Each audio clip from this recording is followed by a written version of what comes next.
پنجاب حکومت نے نجی تعلیمی اداروں کی منمانی فیسوں میں اضافے پر پابندی عائد کر دی ہے، جس کے لیے باقاعدہ طور پر سمری گورنر کو ارسال بھی کی گئی ہے۔ حکومت نے یہ اقدامات اٹھانے کا تب فیصلہ کیا جب پنجاب بھر میں فیسوں کے اضافے کے خلاف والدین اٹھ کھڑے ہوئے۔ والدین کی جانب سے احتجاجی مظاہرے کیے گئے اور یوں حکومت کو نجی تعلیمی اداروں کے خلاف بالآخر کارروائی کرنا پڑی۔ یہ فیصلہ پنجاب میں ہوا اور اس فیصلے کے خلاف ہوا جو کہ آئندہ کیا جانے والا تھا۔ تاہم اس سے قبل صوبہ سندھ سمیت ملک بھر میں فیسوں کے اضافے پر حکومتی اقدامات نظر نہیں آتے۔ نہ تو وفاق اس سلسلے میں کوئی ایکشن لے رہا ہے اور نہ ہی دیگر کوئی صوبہ اس معاملے پر سنجیدہ نظر آتا ہے۔ ہر والدین کی خواہش ہوتی ہے کہ ان کے بچے اعلیٰ اور معیاری تعلیم و تربیت حاصل کریں۔ وہ اس مقصد کے حصول کے لیے اپنے بچوں کو دانستہ معیاری سکولز میں داخل کرواتے ہیں اور اس سلسلے میں وہ ہر ممکن کوشش بھی کرتے ہیں، اور اسی وجہ سے وہ گورنمنٹ سکولز کو نظر انداز بھی کر دیتے ہیں۔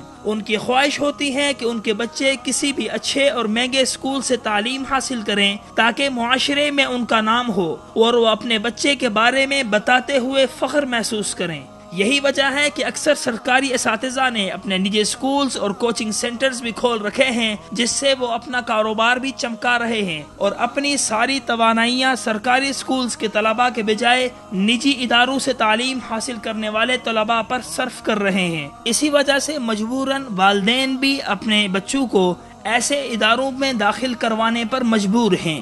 اسی طرح دوسری طرف نجی اسکولز یا تعلیمی اداروں نے اپنا ذریعہ تعلیم انگریزی کو بنا رکھا ہے، جس کی بنا پر اکثر والدین یہ سوچتے ہیں کہ ان کے بچے کو بہتر تعلیم و تربیت ملے گی اور ان کے سماجی رتبے میں بھی اضافہ ہوگا۔ اکثر و بیشتر مائیں تو اپنے بچوں کو صرف اس لیے بھی مہنگے اسکولوں میں داخل کرواتی ہیں تاکہ وہ بتا سکیں کہ ان کا بچہ بھی مہنگے اور اعلیٰ اسکول میں زیر تعلیم ہے۔ یہ کہا جائے تو غلط نہیں ہوگا کہ اب نجی تعلیمی ادارے اپنے اسکولز کو ایک کاروبار کی حیثیت سے چلا رہے ہیں، کیونکہ وہ جانتے ہیں کہ والدین نہ چاہتے ہوئے بھی اپنے بچوں کو انہی کے اسکولز میں داخل کروائیں گے۔ یہ کاروبار آج کل بہت زور شور سے چل رہا ہے۔ ہر گلی محلے میں، یہاں تک کہ لوگوں نے اپنے گھروں کو بھی سکولز بنا دیا ہے اور وہ بچوں کے والدین سے منہ مانگی فیسیں وصول کر رہے ہیں۔ ہر سکول کی فیس اس کے معیار سے 50 گنا زیادہ ہوتی ہے۔ ان کے دعوے تو بڑے بڑے ہوتے ہیں مگر معیار تعلیم ان کے دعووں کو جھوٹا ثابت کر رہا ہوتا ہے۔ اس کے باوجود بھی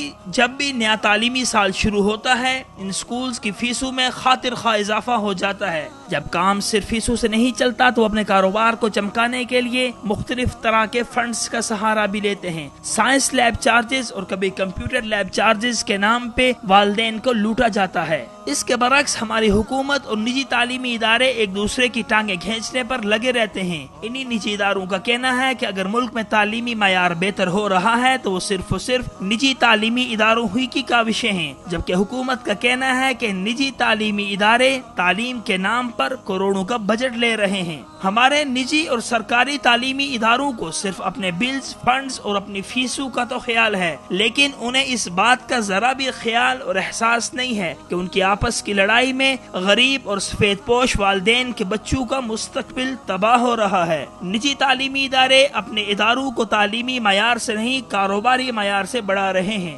جتنا اچھا سکول بناتے ہیں اس سے کہیں زیادہ ان کی فیسیں ہوتی ہیں۔ اس کاروباری بھاگ دوڑ میں نجی اور سرکاری تعلیمی اداروں کے معیار تعلیم تباہ ہو کر رہ گیا ہے، اور ہر دن گزرنے کے ساتھ ہی والدین نجی تعلیمی اداروں میں زیر تعلیم اپنے بچوں کے تعلیمی اخراجات کے بوجھ تلے دبے جا رہے ہیں۔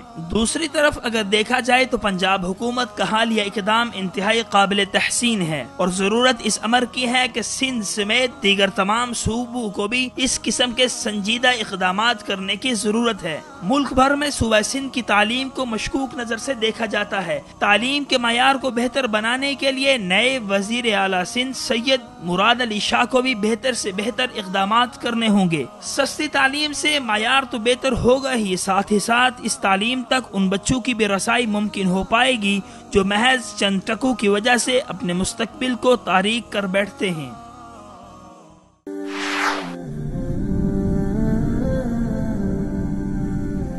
وصال اردو، حق کا راہی